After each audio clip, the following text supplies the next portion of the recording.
Hello mga idol, please like, share and subscribe for more novel stories to uploads. Diyos ng Digmaan, JC Entertainment. Kabanata 221 hanggang Kabanata 230. Kabanata 221. Inikayat sila ni Britney na uminom. Pat tumingin sa kanyang kasintahan si Matt. Ikaw rin. Nagsalita siya. Kailangan mong uminom ng higit pa, naririnig mo. Iyon. Namuo ang inis sa puso ni Matt pero may ngiti pa rin sa mukha niya. Talaga, mahal ko. Pakikinggan ko. Kung ano man ang hilingin mo sa akin, tugon niya. Pagkaraan ng ilang sandali sa wakas ay pumasok na ang lahat sa lobby hall ng Lotus Bar and Lounge. Nasa unang palapag ang lobby at masigla ang kapaligiran, jackpot. Yung iba nakahanap ng private room at umupo sa loob. Nakahiwalay ang pribadong kwartong ito sa labas na may tempered glass sa pagitan. Ano man ang nangyari sa labas ng pribadong silid ay makikita, ngunit ito ay maaaring malutas sa pamamagitan ng paghila ng kortina sa tempered glass. Mga mahal na Ginoo at ginang, kung nais ninyong gamitin ang pribadong silid na ito, ang pinakamababang konsumo ay $50,000. Ang presyo sa menu na ito ay para sa iyong sanggunian. Kapag nag-order ka ng merienda at alcohol, isang magandang server ang lumapit sa grupo na ipinakita sa grupo ang kanyang pinakamagandang ngiti. Walang limitasyon sa oras, kaya maaari kang magsaya dito hanggang sa pagsikat ng araw. Nagpatuloy ang server. Jack, sa tingin mo hindi naman ito mahal, di ba? Dahil marami kami, hindi kasya sa aming lahat ang isang maliit na private room. At saka gusto talaga naming tumulong para makatipid ng pera mo, kaya wala kaming choice kundi pumili ng medium size na pribadong kwarto, sabi ni Carl habang nakaupo at nakahiga ang paa niya. Sa kabila ng kabilang binti, sumilay sa mukha niya ang walang pakialam ng ngiti. I think it'd be so much better if we go to opulent big private room. Mayroon silang top-notch soundproof system doon at nasa ikalawang palapag din ito. Maaari mong panoorin ang lahat mula sa itaas tulad ng isang hari na nangangasiwa sa kanyang kaharian. Ang pinakamagandang bahagi doon ay isang grand piano sa loob ng malaking pribadong silid na iyon. Si Selena ay isang mahusay na pianist noon at nagtapos siya sa The Bachelor Fine Arts in Dance. Matagal-tagal na rin simula noong nakita namin siyang sumasayaw at pumugtog ng piano. Si Rachel naman ay nalungkot sa laki ng kwarto nila. Tama ka. Lahat kami ay nagtapos sa Fine Arts Faculty. Sa kasamaang palad, sa palagay ko, ang marangyang malaking pribadong silid ay medyo sobra para sa amin. At saka narinig ko na ang pinakamababang konsumo sa malaking silid na iyon ay $1 billion. Sumagot si Rosa sa sarili niyang opinyon, ngumiti ng mapait. Ang aking kasalukuyang sweldo ay halos 10,000. Isang beses lang ako makakapunta doon kung puminto ako sa pag-inom at pagkain, at sa halip paganahin ang aking puwit sa loob ng 10 taon. Tumalikod si Rosa, kumarap kay Carl at nagtanong, "Oh sige, kamusta ka na ngayon, Carl?" Isang maliit na ngiti ang ibinigay ni Carl at sinagot si Rosa sa mapagpakumbaba na paraan. "Kamusta na ako?" "No, I'm doing so. So, shareholder lang ng isang maliit na kumpanya. Ang taunang kita kasama ang bonus ay aabot sa $10,000,000 o higit pa. Maaari ko lang bisitahin ang malaking pribadong silid sa Lotus ng hindi ihigit sa 10 beses sa isang taon. Hay nako, hindi ko akalain na ganito kamatagumpay. Ikaw ay kahanga." "Hanga," tumugon si Rachel sa isang nakakagulat na tono. Napakaraming empleyado sa Pabrika ng aking asawa, ngunit ang netong kita ay nasa 10 milyon din. Si Rosa na may naiinggit na ekspresyon sa kanyang tampok ay tumingin kay Hugh at nagtanong, "Paano ka, Hugh? Tumutulong ka sa hypermarket store ng mga kamag. Anak mo, tama ba?" Napangiti si Hugh nang nahihiya. "Yup. The same old job," maamon niyang sagot. 3 lang ang tindahan namin noon pero ngayon nakapag-expand na kami sa 7 tindahan. Sapat na para sa mga gastusin sa bahay, sasabihin ko. Si Hugh ay tunay na mapagpakumbaba, hindi katulad ni Carl. Ang pagpapakumbaba ni Carl ay mapagpanggap at sinadya. Mukhang ako ang gumagawa ng pinakamasama dito, isang mapait. Nangiti ang ibinigay ni Trevor at nagpatuloy, "Hindi ako nakadalaw sa aking interview kaya medyo walang trabaho na ako ngayon. Uy, kauuwi mo lang galing overseas. At Trevor, hindi ka mahihirapang mag-apply para sa isang assistant manager sa kumpanya ng pamilya. Drake, narinig ko na para sa posisyon na ito ang buwanang sweldo ay maaaring hanggang 20 hanggang 30,000 dolyar. Nakangiting sagot ni Britney, "Not the mention ang iyong lovely girlfriend. Ang supervisor ng kumpanyang iyon na tiyak na makakatulong sa iyo ang trabahong ito." Sa pagtatapos ng kanyang talumpat, ibinawling ni Britney ang kanyang tingin kay Selena at nagpatuloy sa isang mapanuksong, "Oh no, well, hindi ka magiging kasing sama ng taong namumulot ng basura para mabuhay, hindi ba, Trevor? Honey, hindi ko alam na marunong kang tumugtog ng piano.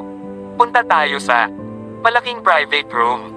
Gusto kitang tumutugtog ng piano." Jack, tuwang sabi kay Selena na hindi pinansin ng tuluyan si Britney. Lahat ng may kumpiyansa na nagyayabang kanina ay tumahimik. Sa isang kisap mata, nalaglag ang kanilang mga panga at nanlaki ang kanilang mga mata sa mga bilog. Nakasing laki ng mga platito. Kabanata 222. Wow! Hindi naman kami nagkama. Nang narinig, di ba? Pinag-uusapan mo ba ang malaki, marangya? Pribadong silid ng Lotus Bar and Lounge. Natigilan si Rachel. Nagsimula siyang magduda na mali ang narinig niya. "Jack, gusto mong pumunta sa silid na mayroong $1,000,000 na tag ng presyo bilang pinakamababang pagkonsumo nito."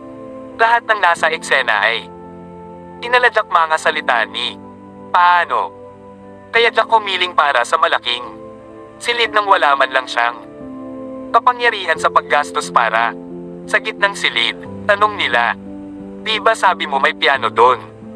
"Gusto kong makinig sa aking asawa na tumutugtog ng piano. Kailangan nating pumunta doon." Jack nagkibit. "Balikat. Napakamahal ng kwartong iyon."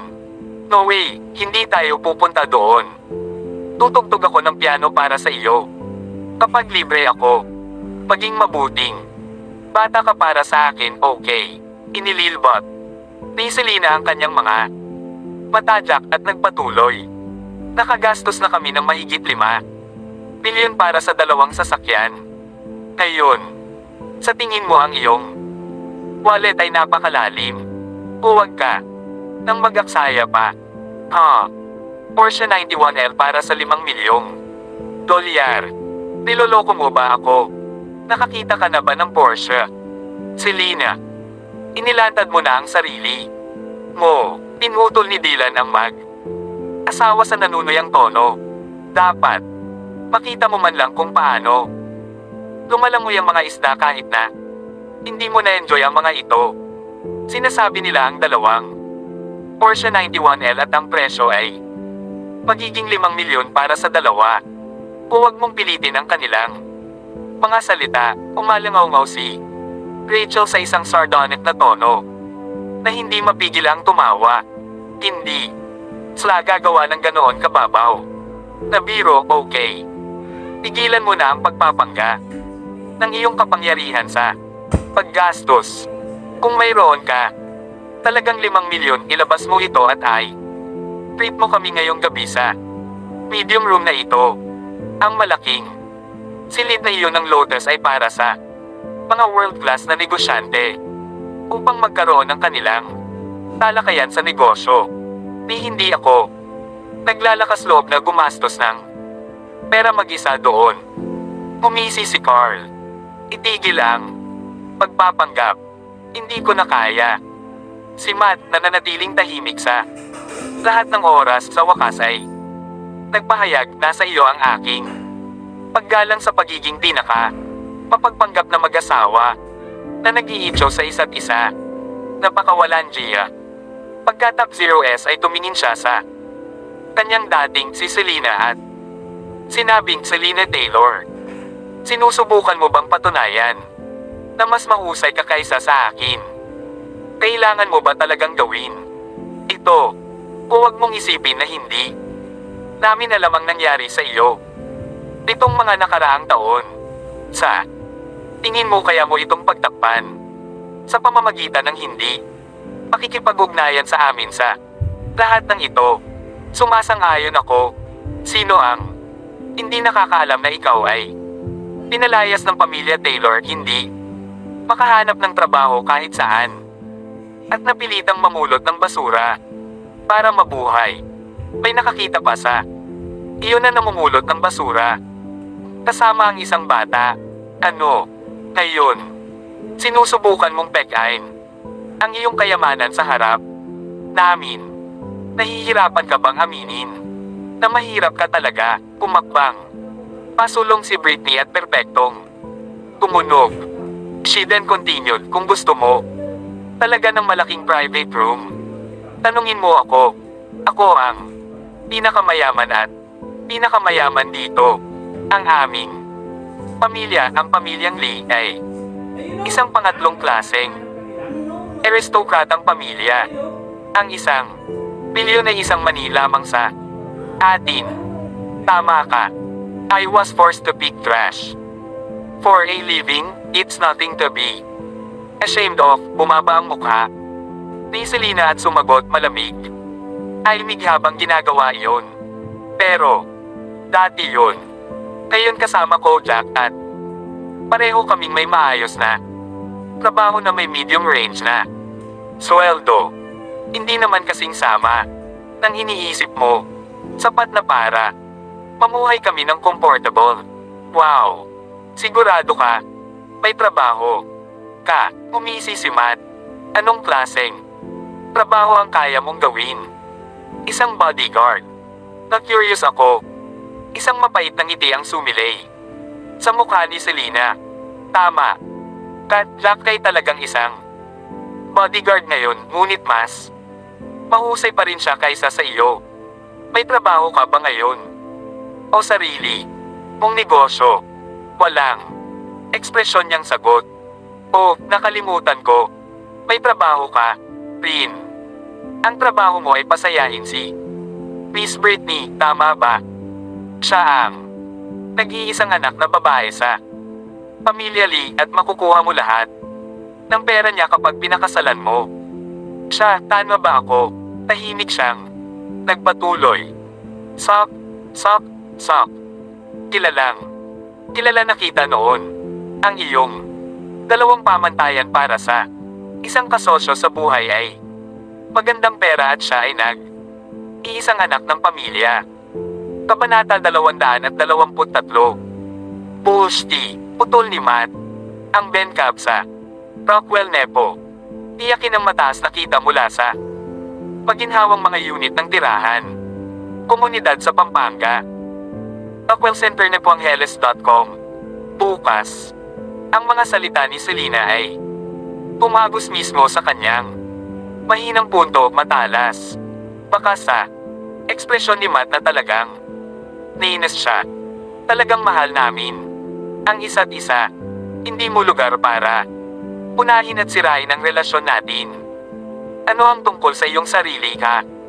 Ang kasal sa isang sundalo ay dapat ang pinakamasakit na pangyayari sa iyong buhay.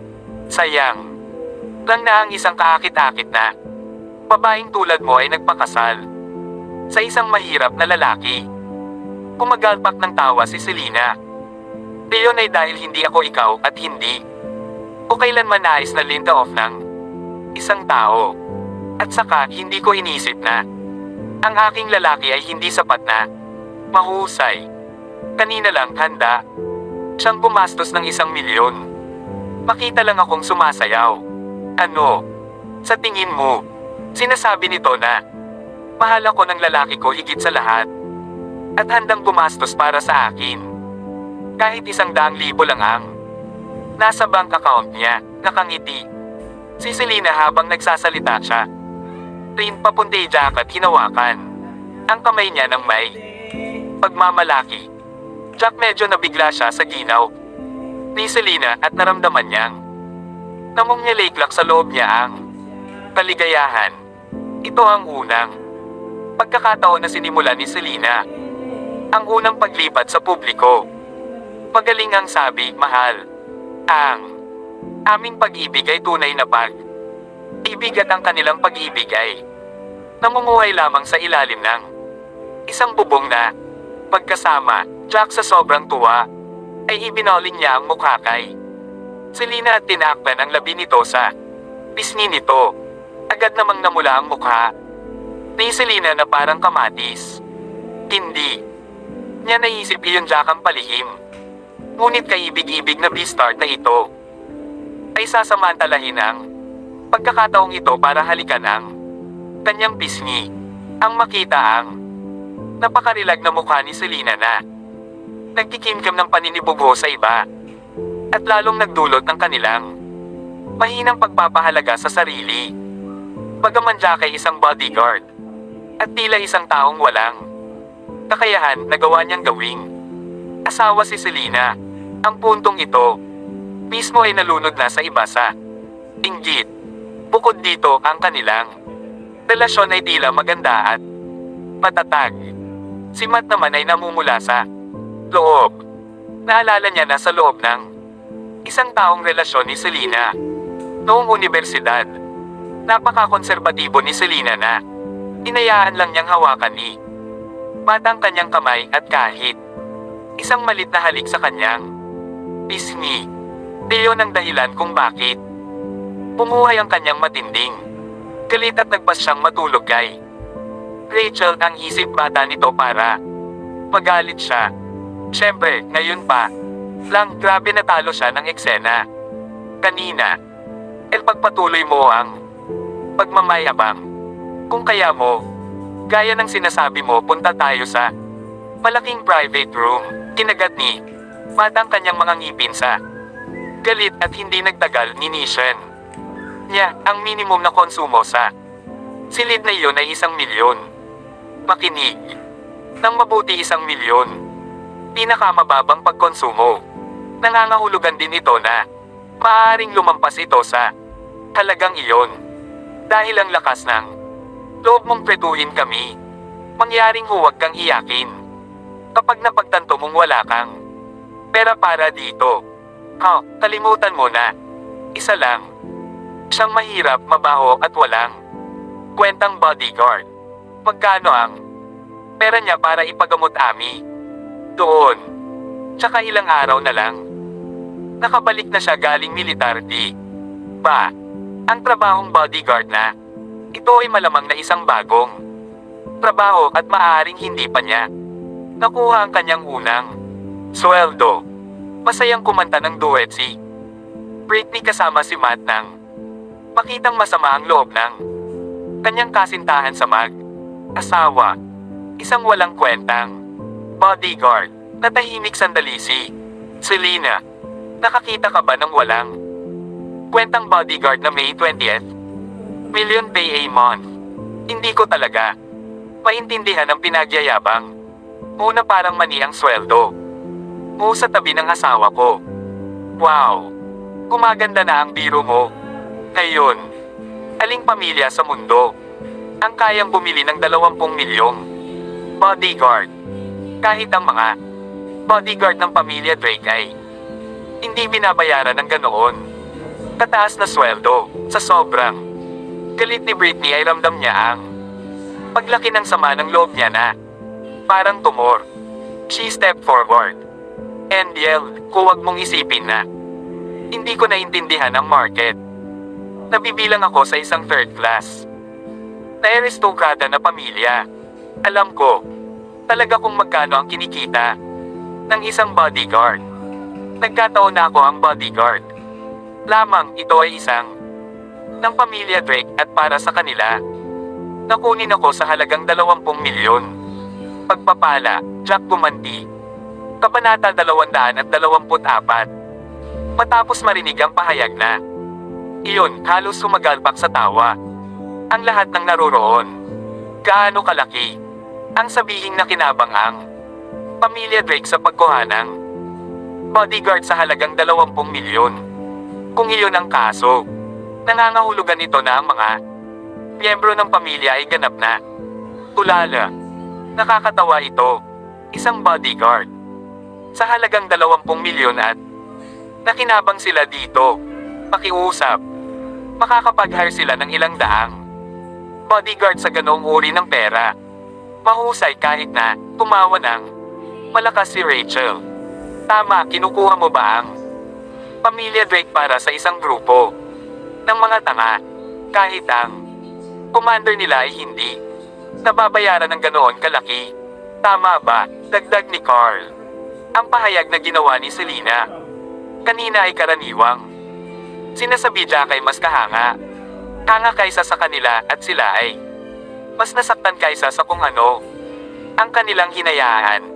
Hindi nila maintindihan kung paano mas mahusay ang ayos kang bodyguard kaysa sa kanila na kumikita ng higit sa 10 milyon taon-taon.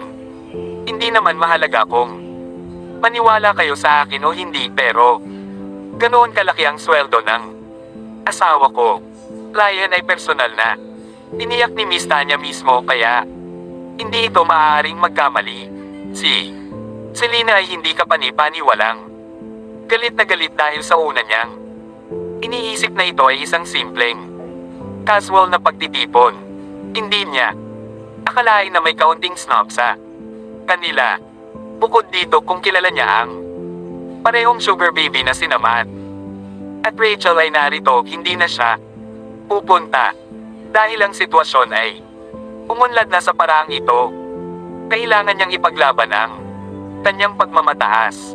Sa simula pa lang ay napakatyaga niya sa kanila, ngunit hindi niya inaasahan na patuloy nilang susubok ang kanyang pasensya sa pamamagitan ng pagtawag Jackasang walang kwentang sundalo. Kung hindi dahil si Jack pagtataboy sa mga kalaban sa frontlines, may enjoy pa kaya nila ang kanilang komportable at mapayapang buhay. Sige, totoo lahat ng sinasabi mo. Okay, napangiti si Trevor. Pagkatapos ay lumingon siya kay Selena at nagtanong, hindi ka rin ba nakakuha ng trabaho? Anong trabaho yan? Ibahagi ito sa amin at tingnan natin kung ito ay mas mahusay kaysa sa trabahong nahanap ko. Kumunot ang noo ni Selena. She was rather close with Trevor and noong nag-aaral pa siya noon, and she was only willing to come this time mainly because of them both. Hindi niya inaasahan na darating si Trevor sa mga sandaling ito para puntiryahin din siya. Hindi sinagot ni Selena ang tanong niya. Sa halip, tinanong niya ito pabalik. Mag-interview ka bukas, ha? Para sa posisyon ng isang manager's assistant. 20,000 kada buwan. Anong kumpanya yon para mag-alok ng ganoon kataas na sahod sa isang katulong? Napangiti si Trevor. Ay isang kilalang kumpanya, ito ay Drake Dynasty Real Estate sa ilalim ng Drake Group. Hindi pa banggitin sila ang kasalukuyang namamahala sa isang malaking proyekto, ang parehong proyekto sa South Hill Real Estate. Baka sa mukha ni Trevor ang pagmamalaki habang magarbong Idinagdag, huwag kang kukunin ko ang interview bukas. Walang duda. Kayo na talaga. Yung confident. Kumunot ang noo ni Selena. Hindi ba yon ang parehong kumpanya kung saan siya kasalukuyang nagtatrabaho para sa ang assistant ng manager ng departamento ang ini-interview mo? Pahabol pa niya. Ang assistant ng procurement manager, sagot ni Trevor, isa pang maikling tawa ang kumawala sa kanyang mga labi. Nagkataon na supervisor din ang girlfriend ko doon. Kaya magiging swabe ang interview ko. Bukod dito, ang aking resume medyo kahanga-hanga din. Kapag nabalitaan nila na bumalik ako mula sa ibang bansa, sino ang hindi sasamba sa akin? Hindi mahalaga kung nasayang ko ang aking buhay sa ibang bansa o hindi gaanong natuto. Sino ang nakakaalam kung ano ang eksaktong ginawa ko sa ibang bansa, di ba? Higit pa rito sa sobrang pagbang ng pagiging nasa ibang bansa sa ibabaw ng aking pagyayabang ng kaunti sa aking resume ay natural na mananalo sa mga tao sa mga araw na ito. Siyempre, ang girlfriend ko ang supervisor doon, kaya makakatulong siya sa paglalagay ng magandang salita para sa akin. Paano hindi yon isang garantisadong tagumpay? Dagdag pa ni Trevor, nabalitaan ko na ang procurement manager ay isang magandang babae. Gayunpaman, maaaring nakipagrelasyon siya sa young master ng pamilya Drake para papunta sa ganoong posisyon. Kung hindi, paano siya magiging manager sa sandaling pumasok siya sa kumpanya? Baka sa mukha ni Trevor ang mapang asar. Jack nakaramdam ng awkward habang nakikinig siya sa gilid. Hindi ba si Selena itong manager na binanggit niya? Nakipagrelasyon ang babaeng manager na iyon sa young master ng pamilya Drake. Sinabi sa'yo ng girlfriend mo yan. May proof ba? Siya, lumamlam ang ekspresyon ni Selena. Hindi niya inaasahan na sasabihin niyo ni Sonia sa kanyang likuran. Buti na lang at dumating siya sa reunion na ito, at buti na lang at wala si Sonia ngayon. Maaaring hindi malalaman ni Selena ang tungkol dito kung hindi ito mangyayari. Kabanata 225. Kailangan pa ba ng patunay? Ngayon, tumawa ng malakas si Trevor at nagsalita sa napakayabang paraan. Kilala mo ba kung sino ang girlfriend ko? Malayo siyang kamag-anak sa pamilya Drake at nagtrabaho doon sa loob ng maraming taon na. Ngayon, siya dapat ang mag-promote sa posisyon ng isang manager, ngunit ang manager nilang iyon ay lumitaw ng wala sa oras. Siya ay kaakit-akit at nagsusuot ng mapang-akit, kaya kung hindi siya naikipagrelasyon sa young master ng pamilya Drake, magkakaroon pa ba siya ng espesyal na pagtrato ng ganito? Habang ginagawa niya ang pahayag na iyon, nagpatuloy siya sa isang mas panabik na pahayag. Ang dating manager ay mayroon lamang mga ilang daang $1,000 bawat buwan, ngunit kapag pumasok ang manager na ito, hulaan mo kung magkano ang kinikita niya sa isang buwan. Elsang buwan ng sahod na mahigit $1 bilyon. Ngayon sabihin mo sa akin, hindi ba malansa iyon? Ang babaeng ito ay dapat na nakikipag-ugnay sa young master at nakipagtalik sa kanya ng pribado. Paano pa siya makakakuha ng ganoong paggamot? Masyadong maraming kababaihan ang kumikita batay sa kanilang itsura sa mga araw na ito. Sumali si Matt. Sa tingin mo ba may eksaktong katulad mo? Galit na galit si Selena habang binigyan siya ng nakamamatay na tingin. Hindi man lang kita pinagkakaabalahan mo. Baka sa pagkadismaya, mukha ni Matt ang sobrang gumagawa kayo ng walang basehang akusasyon. Nanghihingi ka ng bagbog. Jack, lumamlam ang mga ekspresyon ng mukha niya. Habang marahang ikinuyom ang kanyang kamao. Gayunpaman umiling si Selena na naka-off-zero sa tabi niya at sumenyas. Sa kanya na huwag magmadaling. Kumilos Jack pinigil ang sarili. Matapos makita ang reaksyon ni Selena, narinig ko na binanggit ni Rachel na isa kang padalos-dalos dahil sa pagiging sundalo mo dati. Nakikita ko na ito ay Toto Zero. Paulit-ulit mong sinasabi na ang mga tao ay humihingi ng pambubugbog para sa mga malilit na bagay. Sa tingin mo, lahat ba ay malulutas sa pamamagitan ng karahasan? Kailangan mong gamitin ang iyong ulo sa susunod. Napaikot ang mata ng kasintahan ni Hugh Jack. Jack natatawa. Hanggat sapat ang iyong kapangyarihan, lahat ay malulutas sa pamamagitan ng karahasan, wika niya. Kung ang isang suntok ay hindi magagawa, kung gayon ang dalawang suntok ay magagawa ang lansihin. Pagkatapos niyang magsalita ay agad niyang kinausap ang waitress. Hey, lady, mind switching the room for me? Hindi ako madamnat sa mga tips mo mamaya kung ikaw pa rin ang magiging waitress namin. Nang marinig iyon ng waitress ay agad siyang natuwa. Salamat sir, siya beamed. Nang matapos siya ay agad silang dinala ng waitress sa ibang kwarto. Sa ganitong paraan pakiusap. Huwag kang masyadong magsaya, miss. Ang lalaking ito ay nagkataon na veterano at ngayon ay nagtatrabaho bilang isang bodyguard. Sa tingin mo ba ay 20 milyon ang kanyang buwanang sahod? Kahit totoo ilang araw lang siya nakabalik, hindi pa nga niya nakukuha ang kanyang sweldo. Kaya sa tingin ko ay baka hindi na niya mabayaran ang bayarin.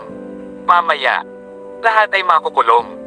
Dito, sumakay ang lahat sa elevator at sabay-sabay na nakarating sa ikalawang palapag.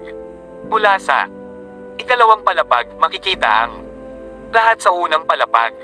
Arn. Ikalawang palapag ay nakapalibot sa buong perimeter at ang gitnang bahagi nito ay walang laman. Ang malaking gusali ay nagmistulang isang nabaligtad na mangkok.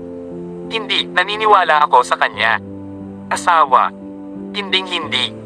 Handa siyang mag-fork out ng ilang bilyon para lang makinig sa pagtugtog ng piano ng kanyang magsisinungaling ang isang taong pinahal ng ganito ang kanilang mga asawa. Nakangiting sagot ng waitress. Dahil matagal na siyang nagtatrabaho bilang waitress dito, lahat ng klase ng tao ay nakita at nakilala niya. Naniwala siya sa kanyang paghatol. Dahil matamis ang dila mo, ang iyong mga tip ngayong gabi ay hindi bababa sa 10,000. Jack sagot. Dito na may ngiti sa labi habang ginagawa iyon. Kabanata 226. $10,000 na pabuntong. Ininga si Rosa pagkarinig. Niyan Jack dapat ay nagsisinungaling. Ang Bencab sa Rockwell Nepo. Rockwell Center Nepoangeles.com bukas. Nagtrabaho siya ng husto sa loob ng isang buwan para lamang makatanggap ng kaunting sweldo upang ilagay ito sa isang mas mahusay na paraan. Siya ay isang supervisor lamang ngunit nakaramdam siya ng labis na pagkapagod. Gayunpaman, dito Jack was casually telling the waitress that he will give her 10,000 as her tip. Sobra na iyon. Hindi ba? Maraming salamat sir. Tuwang-tuwa rin ang magandang waitress. Ang karaniwang pinagmumulan ng kita ay ang mga komisyon na kanilang ginagawa mula sa alak na kanilang inihahain. Gayunpaman ang mga komisyon na ito ay napakababa idinagdag pa sa kanilang base salary, hindi man lang malapit sa L0,000 ang kabuuan. Sa katunayan, may mag-customer na magbibigay sa kanila ng mga tip, ngunit nakakakuha ng 3 hanggang 5,000 dahil ang kanilang tip ay pagpapasaya sa kanilang araw. Kahit na ang kanilang mga bisita ay Ilang mga young masters mula sa pangalawa o pangatlong klase ng mga aristokratikong pamilya ang isang mapagbigay na tip mula sa kanila ay mga 2 hanggang 3,000 dolyar ang mga waitress na tulad nila ay hindi gaanong mahalaga sa kanilang mga mata kung sa kanilang kumpanya gagantimpalaan nila sila. Kung hindi, baka sigawan pa sila. Huwag kang mag-alala tungkol dito. Jack ngumiti, positive ang impression na iniwan sa kanya ng babae. Karaniwang hindi niya sasabihin ang anumang bagay na hindi niya dapat gawin bukod sa pagpapanatili ng isang profesional. Nangiti sa kanyang mukha siyang magalang. Bigla namang tumawa si Trevor. Isa kang mayabang na tao, komento niya. Ang bagay ay mayroon talagang bumili nito.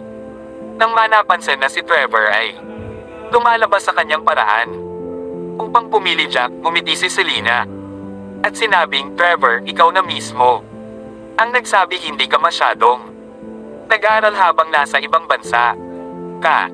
Araw-araw mong ine-enjoy ang buhay doon, tapos ipagmalaki mo ito pagbalik mo.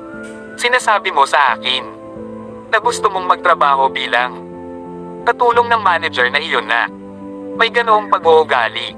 Sa palagay ko ay medyo puno ka na ng iyong sarili. Puno sa sarili ko. Tumawa ng malakas si Trevor at sinabing, walang masyadong mapagpipilian para sa babaeng manager na iyon.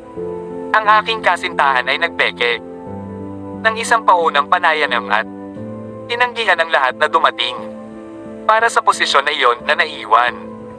Lamang ang aking resume at resume ng isa pang babae.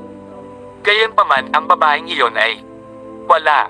Hanggang noon, ang kailangan lang gawin ni Sonia ay sabihin sa kanilang manager na nilalamig ang dalaga at hindi na nakayanan. Pawag sabihin, ako na lang ang mapipili. At saka, matagal na akong nasa ibang bansa at ang peking resume na iyon ay hindi magiging mas mahusay kaysa sa akin. So you can tell me now, kung hindi ako ang dadalo sa interview, sino ba kaya? Habang tumatagal ang pagsasalita ni Trevor, lalo siyang naging pride. Ito ay tinatawag na benepisyo mula sa pagkakaroon ng nunal sa loob. Naintindihan mo ba? Ryan ay medyo kahanga-hanga. Pumalaklak si Selena bago tumingin kay Rosa sa tabi niya. Aniya, tama, Rosa, mga 10,000 ang buwan ng sahod mo, di ba? Hindi naman masama. Anong trabaho yan? Isang buntong hiningaang kumawala sa mga labi ni Rosa. Hindi na dapat banggitin. Nakakapanlumo ang malit na kumpanyang iyon. Minsan, hindi nila ako binabayaran sa overtime na ginawa ko. Isa lang akong supervisor, pero kailangan kong gawin ang maraming bagay sa labas ng saklaw ng trabaho ko. At saka construction work ito. Napakalit na sweldo. Ngayong nabayaran ko na ang aking renta, wala na akong maipon pagkatapos ng aking kakarampot na budget para sa pagkain at iba pang pangangailangan. Nang sabihin niya ang kanyang trabaho, napangiti si Rosa nang sabihin niya, supervisor sa papel. Ngunit sa totoo lang, mas abala ako kaysa sa iba. Pagkatapos niyang magsalita, tumingin siya kay Selena at sinabing, Selena, I remembered you being quite capable in work. Bakit hindi ka pumasok sa kumpanya ko? Nakausapin ko ang aking manager para malaman kung kaya nilang magalok sa iyo ng trabaho. Ngayong na-exile ka na sa pamilya, Taylor, hindi na ikaw ang dating babae at dapat mo nang tanggapin ang realidad ngayon. Okay. Matapos marinig ni Selena ang pahayag na yon, naantig ang kanyang puso. Tila mahal siya ni Rosa dahil umaasa siyang magkakaroon si Selena ng mas magandang buhay para sa kanyang sarili.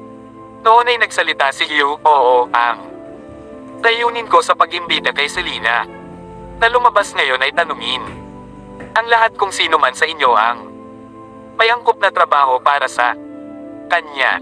Gayunpaman dahil nabanggit ni Selena na nakakuha siya ng trabaho ng mas maaga at hindi sigurado kung ito ay totoo.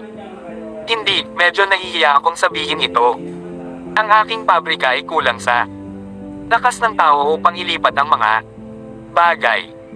Kung sa tingin ng isang magandang babae na tulad mo ay ayos lang, maaari kang pumasok sa trabaho, napaisip si Dylan.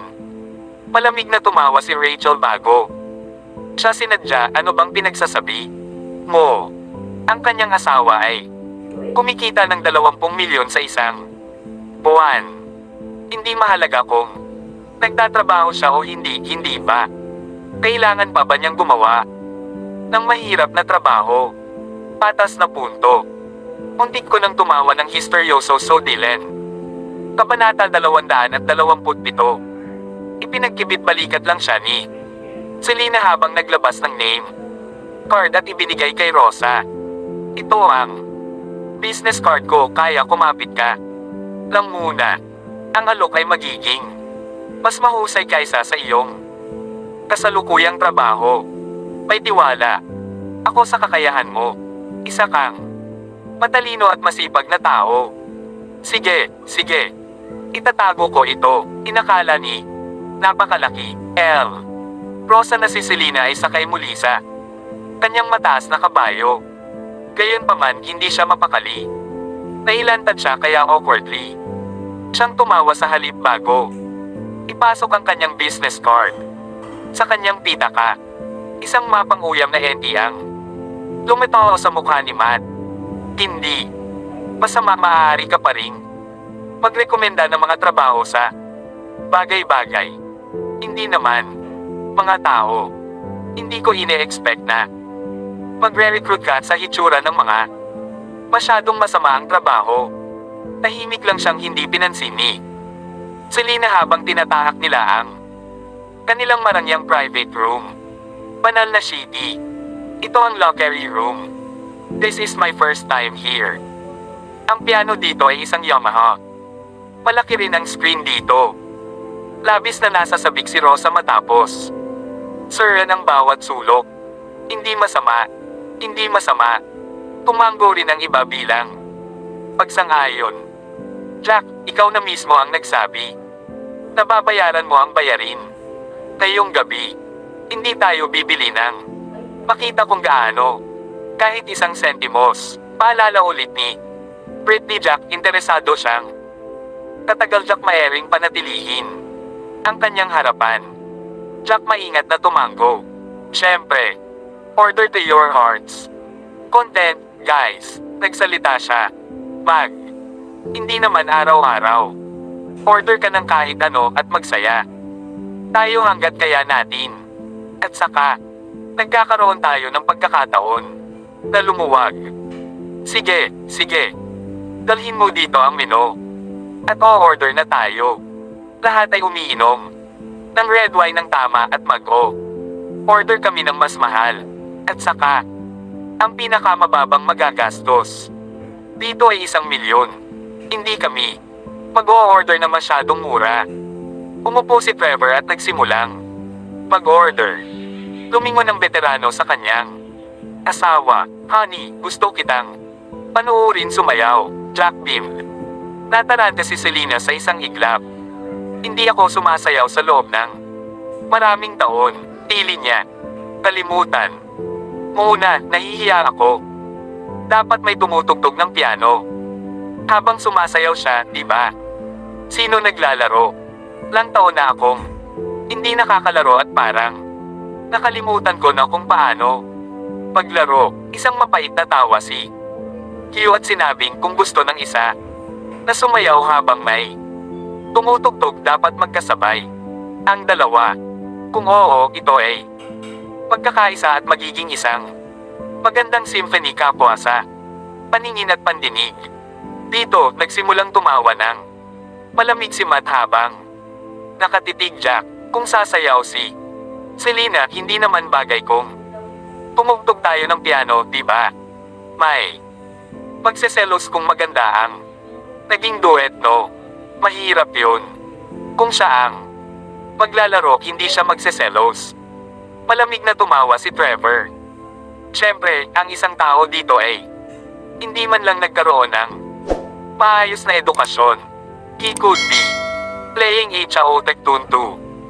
Ano na yan ni Trevor na ikinatawa ng lahat? Paano pa kaya? Selena sa musika. Sa kanilang mga mata si Jack ay walang iba kundi isang walang isip na brute. Paano niya malalaman ang isa o dalawang bagay tungkol sa piano? Hindi nila kailanman inasahan. Iyon Jack talagang lumapit sa piano. Kabanata 228. Naging skittish kaagad si Selena. Ang taong ito dito ay isang sundalo. Paano kaya siya marunong tumugtog ng piano gayong hindi naman siya laging walang isip na brute? Ang Bencab sa Rockwell Nepo. Rockwell Center nepoangheles.com bukas.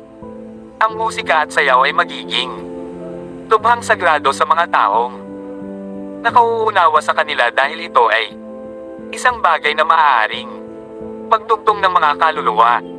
Paanong hindi sineseryoso ng isang tao?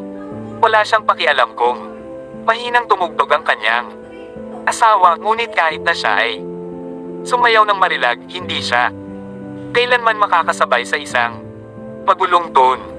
Jack, ang antasengs ay hindi dapat masyadong mahirap kahit papaano. Noon lang siya nakasayaw ng pilit sa himig nito. Kay kalimutan mo na kakanta at inyuman pa rin ang lahat mamaya. Walang humpay na tumawa si Selena na parang mas depressed ang pahayag niya kaysa sa sinabi niya. Kahit sa mga mata niya may bahid ng disappointment at lungkot sa loob. Matagal na siyang hindi sumasayaw at halos nakalimutan na niya ang Selena na iyon na dating matikas sumayaw sa entablado na parang Sisney. Iba ang pakiramdam niya sa tuwing aakyat siya sa entablado para sumayaw. Noon parang sa kanya lang ang buong stage at sa kanya lang ang tagay mula sa madla ay magpaparamdam sa kanya na hindi ka pani-pani walang nasiyahan. Siyempre, ito ay mga bagay ng nakaraan at hindi na niya maaaring pagkaroon ng parehong pakiramdam na naramdaman niya. Mula noon ang pakiramdam ng pag-unawa sa mas malalim ng kahulugan ng isang sayaw sa pamamagitan ng kanyang puso at kaluluwa. Sa tingin ko kalimutan mo na lang. Iyon. Ang iyong mga kamay ay ginawa para sa mga espada at sibat kaya't mangyaring huwag. Ipahiya ang iyong sarili sa mga eleganteng bagay tulad ng paghawak ng panulat o pagsasayaw. Tumawa si Britney. Isang mapang-uyam na tono ang nakita sa kanyang pagtawa. Matt, ang galing mo sa pagpi piano ay nakakabilib noon. Ito ay magiging isang perpektong pagganap kung tumutugtog ka ng piano at Selena dances. Iyan ay magiging isang perpektong balanse ng musika at sayaw. Dinagdagan ni Rachel ng panggatong ang apoy, hindi na kayo magkasama pero nag-date kayo noon, no? Bakit hindi mo na lang subukan, Matt? Naniniwala akong magiging perfect match kayong dalawa. Hindi na kailangang sabihin, sinabi niya ang lahat ng iyon upang pukawin Jack. Magsimula na tayo. Honey, Jack, hindi na lamang siya pinansin habang marahang hinawakan ng itim at puting mga susi, parang hinahaplos niya ang balat ng sanggol. Isang pagpindot sa isang kina. Ginawa Jack Peter. Ang 5 taon ng labanan ay halos nakalimutan niya ang kanyang pangarap noong bata pa siya. Ang pangarap niya noong bata part ay maging isang pianista. Hindi niya inaasahan na magiging sundalo siya. Higit pa rito, hindi niya inaasahan na siya ay lalaban sa iarangan ng digmaan upang ipagtanggol ang mga hangganan. Siyempre, nagbago ang panahon at hindi na siya nagsisisi. Sa larangan ng digmaan naramdaman niya ang tunay na pagkakaibigan sa pagitan ng kanyang mga kasama. Naramdaman niya ang fighting spirit sa pagitan ng kanyang mga kasama. Kung hindi dahil sa hindi mabilang na malapit kamatayang pagtatagpo sa nakalipas na 5 taon, hindi sana siya nahasa sa gayong matalas na talam. Isang simpleng haplos ang nagpabilis ng kanyang pag-iisip. Di nagtagal, natagpuan niya ang kanyang sarili na lumalangoy sa mga alaala ng pagkabata habang inilulubog niya ang kanyang sarili sa sagradong lupang iyon. Ang lahat ng iyon ay naging isang orkestra ng musika at mga tala na nakapalibot sa kanya habang sila ay sumasayaw. No way! Marunong siyang tumugtog ng piano. Laking gulat ni Britney na halos bumagsak ang kanyang ibabang panga sa lupa. Hindi ba takeout delivery boy ang brat na ito na 5 taon nang nagpalista bilang sundalo? Tiyak na walang piano sa larangan ng digmaan. Bukod dito, Jack ay isang ordinaryong tao lamang noon at kung kaya niyang panatilihing mainit at pakainin ang kanyang sarili, magiging maganda ang kanyang araw. Paano pa siya magkakaroon ng oras at pera para matutong tumugtog ng musika? Gayunpaman, dito Jack ay parang kusang gumagalaw ang kanyang mga daliri at ang harmonic na tono ay nagparamdam sa lahat na para silang lanmulutang sa gitna ng hangin. Hindi nagtagal ay binilisan dito ang takbo at naging mas malambot na parang tubig na dumadaloy sa ilalim ng tulay. Magandang Panginoon, ito ay mas mahusay kaysa sa aming guro sa piano noon. Kahanga-hanga siya, napalunok si Hugh, ganap na nabigla siya ay gumaganap ng Croatian Rhapsody na kuryente si Rachel. Iyon ay kung paano inilarawan ni Maxim ang musika bilang pangunahing nakatuon sa resulta ng digmaan. Kabanata 229. Ang resulta ng isang digmaan ay SAR. Maalikabok na larangan ng digmaan, mga bundok ng mga bangkay na patay habang ang isang uwak ay umiiyak sa ilalim ng papalubog na araw. Ang nag-isang kanta na ito ay nagulat sa lahat dahil ang kanilang mga puso ay agad na naantig, kaya't ang mga larawang iyon ay nabuhay sa kanilang isipan. Sa sandaling iyon, hindi na nila nahahalata Jack bilang isang walang isip na brute. Walang ibang nangahas na isipin na wala siyang alam tungkol sa musika. Sa halip, sila ang ganap na mga tulala. Natigilan si Selena. Hindi niya alam Jack ang pagtugtog ni piano ay umabot na sa gayong Diyos na taas. Anong nakatayo ka pa rito? Millicent, muwa't umalis ka na. Agad na tinulak ni Rosa si Selena pagkatapos niyang mawalan ng ulirat. Noon lang tuluyang bumalik sa realidad si Selena. Pagkatapos ay matikas na bumaba at nag-split habang bahagyang itinaas ang kanyang katawan na kahawig ng imahe ng isang nasugatang sisni. Kuminto ang himig at natapos ang sayaw. Lahat ay nabighani at nanatili sila sa ganoong paraan sa loob ng mahabang panahon. Leon ay kahanga-hanggal, biglang nagpalakpakan si Dylan at hindi napigilan ng iba na palakpakan sila ng malakas. Hindi na mahalaga kung gaano sila pinamalit Jack, bago lahat sila ay nagpalakpakan. Pinupuri nila ang kanilang duet, ang kanilang mga damdamin ay taos puso mula sa kanilang mga puso at malaya mula sa kanilang mga awayan at malilit na sama ng loob. Ang kanilang mga kaluluwa ay tila ganap na nalinas sa sandaling ito. Nakakamangha iyon. Isang perpektong pagganap-ganap na nagawa. Si Hugh ay sobrang emosyonal sa bingit ng mga luha. Hindi ko inaasahan kahit na pagkatapos ng maraming taon na ang nakalipas, maririnig ko pa rin ang napakalakas na musika at masasaksihan ng Napakagandang sayaw, ulalas niya. Ang parehong aspeto ay perpektong pinagsama. 4 na beses niyang inulit ang salitang perfect. Honey, pinupuri mo ako ng mabuti. Jack nakangiting bumangon. Napakahusay mong nilero ito.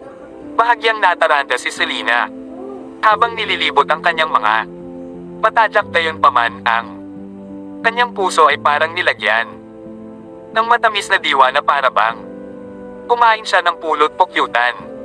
Tama. Kung may gustong maglaro, sige. Gusto kong uminom. Jack nakangiti habang dinadala na ang maraming merienda at red wine. Kalimutan mo na. Pagkatapos ng impromptu recital mo ngayon lang, ayaw naming ipahiya ang sarili namin. Tinawayan ni Hugh ang kanyang kamay at hindi na siya naglakas loob na banggitin na music graduate siya sa Carbonja. Kailanman muli. Inom tayo. Nawala pa rin si Dylan sa music kanina. Magandang Panginoon. Matapos pakinggan iyon, pakiramdam ko ay ang pera ay makamundong pag aari lamang kaya't uminom tayong iyahat sa nilalaman ng ating mga puso. Tara na guys, cheers. Jack ngumiti kay Selena habang si Dylan na may bilugan na baywang ay samubo sa isang basong puno ng alak. Ito ay ginawa sa kanya na tila mas tulad ng isang walang isip na brute kay si Jack Mejijing. Kabanata 230. Inailan ni Rosa si Selena sa isang sulok. Selena, sinabi nila na ang asawa mo ay isang walang isip na brute at talagang naniwala ako sa kanila. Bulong ni Rosa. Hindi ko ine-expect na marunong siyang tumugtog ng piano at napakahusay din niyang tumugtog nito. Hindi na ako naniniwalang isa lang siyang ungol. Kahit sinong marunong tumugtog ng piano ay hinding-hindi Mejijing. Walang isip na brutal, dagdag niya. Sa tingin ko siya ay isang bihasang tao dahil alam niya kung paano lumaban at tumugtog ng piano.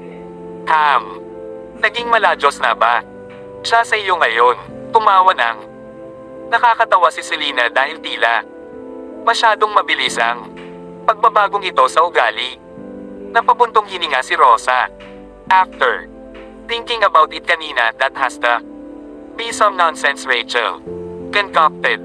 Lalaki, masyado nang lumayo ang babaeng iyon dahil hindi kanya nagustuhan kahit noong university days pa lang natin. Palagi niyang inaakala na ninanakaw mo ang spotlight mula sa kanya. Nakagraduate na kaming lahat at napakatagal na. Akala ko nasa likod na natin lahat at wala na tayong pakialam sa nakaraan.